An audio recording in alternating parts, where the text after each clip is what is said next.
Olá, boa tarde. Eu sou a Caroline Povoleri e você confere comigo as principais notícias nacionais e internacionais desta terça-feira, dia 19 de dezembro.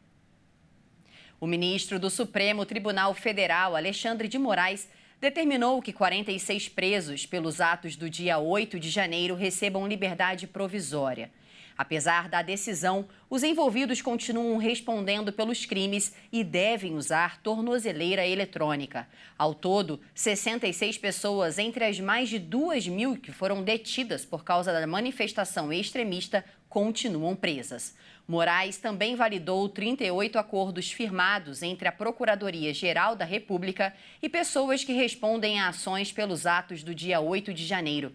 Os acordos foram negociados apenas com quem estava em frente aos quartéis e não participaram das invasões dos prédios do STF, do Congresso Nacional e do Palácio do Planalto. Os atos extremistas que resultaram na depredação dos prédios dos três poderes deixaram um prejuízo material de mais de 20 milhões de reais. E mudando agora de assunto, o Banco Central prevê novos cortes na taxa básica de juros da economia. A ata da reunião que derrubou a taxa Selic em 0,5 ponto percentual destaca o progresso desinflacionário. O Banco Central divulgou nesta terça a ata com as motivações que resultaram no quarto corte seguido de 0,5 ponto percentual da taxa básica de juros, passando de 12,25% para 11,75% ao ano, o menor patamar em quase 2 anos. No documento, os diretores do Comitê de Política Monetária projetam novas reduções semelhantes da taxa Selic nos próximos encontros do colegiado.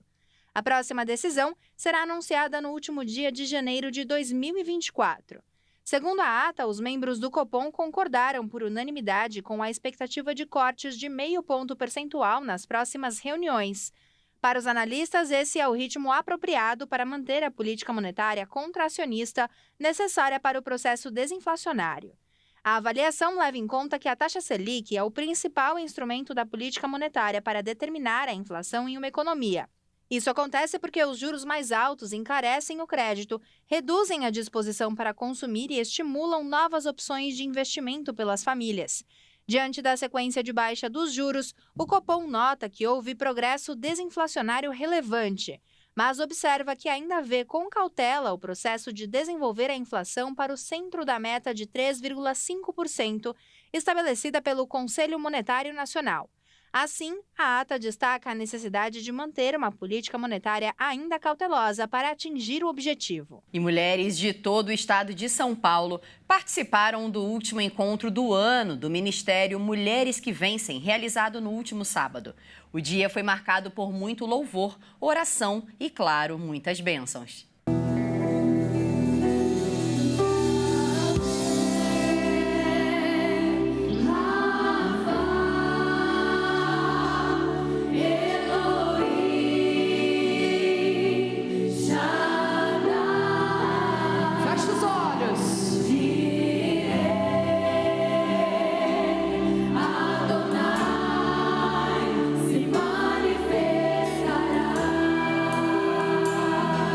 Milhares de mulheres reunidas em 2 cultos, repletos de unção.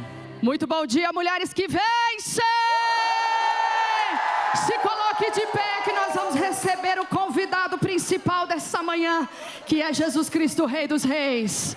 Ele já está presente e Ele vai se manifestar no nosso meio, amém? Em nome do Senhor Jesus, vamos começar essa manhã aplaudindo Jesus bem forte, porque Ele é digno de toda a honra e de toda a glória.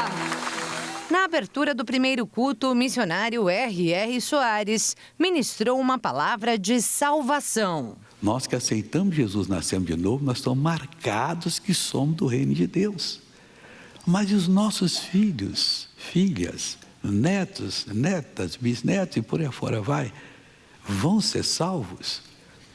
Coloquemos isso como prioridade máxima. Foi justamente essa salvação que muitas mulheres vieram buscar aqui.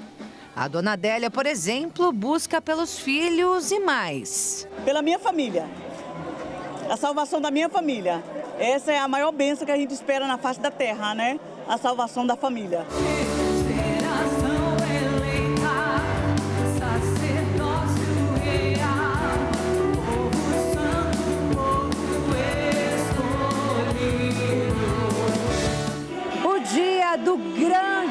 Livramento. Esse é o tema deste último encontro do ano do Ministério Mulheres que Vencem, aqui na sede da Igreja Internacional da Graça de Deus em São Paulo. Um dia para renovar a fé, fortalecer o relacionamento com Deus e, claro, alcançar ainda mais vitórias. E é exatamente essa mudança que vai fazer com que verdadeiramente você não busque mais se enquadrar nesse mundo. E ainda diz mais, pela renovação do vosso entendimento. Tem muita coisa boa aqui. Vira para tua amiga e fala, tem coisa boa aqui hoje. Para o Ministério Mulheres que Vencem 2023 encerra com chave de ouro. Foram muitos milagres e aprendizados. E no ano que vem, tem muito mais. Vem aí, além do ano da verdade real, e com a verdade vem também uma geração forte. Então se prepara que Deus está levantando uma geração forte aí.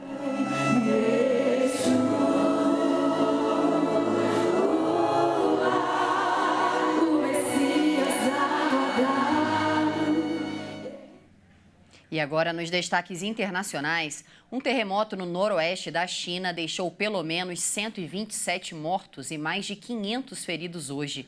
O tremor aconteceu quase 1.000 quilômetros ao sudoeste de Pequim, na província de Gansu. O tremor aconteceu quase 1.300 quilômetros ao sudoeste de Pequim, na província de Guangzhou. As autoridades da província de Qinghai anunciaram um balanço atualizado de dezenas de mortos e centenas de feridos. O terremoto danificou mais de 155 mil prédios, segundo o canal público CCTV, e obrigou os moradores a correr para as ruas em um período do ano com temperaturas congelantes. O Instituto Geofísico dos Estados Unidos detalhou que o terremoto de magnitude 5,9 ocorreu às 23h59 no horário local, a uma profundidade de 10 quilômetros. A agência estatal Xinhua informou que a magnitude do terremoto foi de 6,2 e que o tremor foi sentido na cidade histórica de Xi'an, na província de Shanxi, a cerca de 570 quilômetros de distância. O epicentro do terremoto foi localizado 100 quilômetros ao sudoeste da capital provincial, Lanzhou,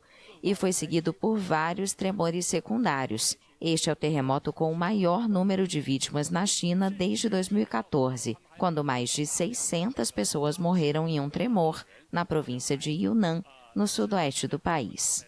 E um vulcão entrou em erupção perto da capital da Islândia. A região já estava em alerta para uma possível erupção depois de registrar intensa atividade sísmica em novembro. Uma erupção vulcânica começou na noite desta segunda-feira na Islândia, ao sul da capital Reykjavik. A erupção começou poucos quilômetros a nordeste de Grindavik, um porto pesqueiro a 40 quilômetros da capital. A Islândia já estava em alerta para uma possível erupção vulcânica depois de registrar intensa atividade sísmica em novembro. Ocorreram milhares de pequenos tremores no sudeste da península, à medida que o magma se movia sob a crosta terrestre. Os quase 4.000 habitantes de Grindavik foram retirados de casa em 11 de novembro. A Islândia tem 33 vulcões ativos, o maior número da Europa. E essa edição fica por aqui, mas logo mais a Maria Alice Dias volta às 16 horas com mais notícias do Brasil e do mundo. Muito obrigada pela sua companhia, um excelente dia para você, até mais.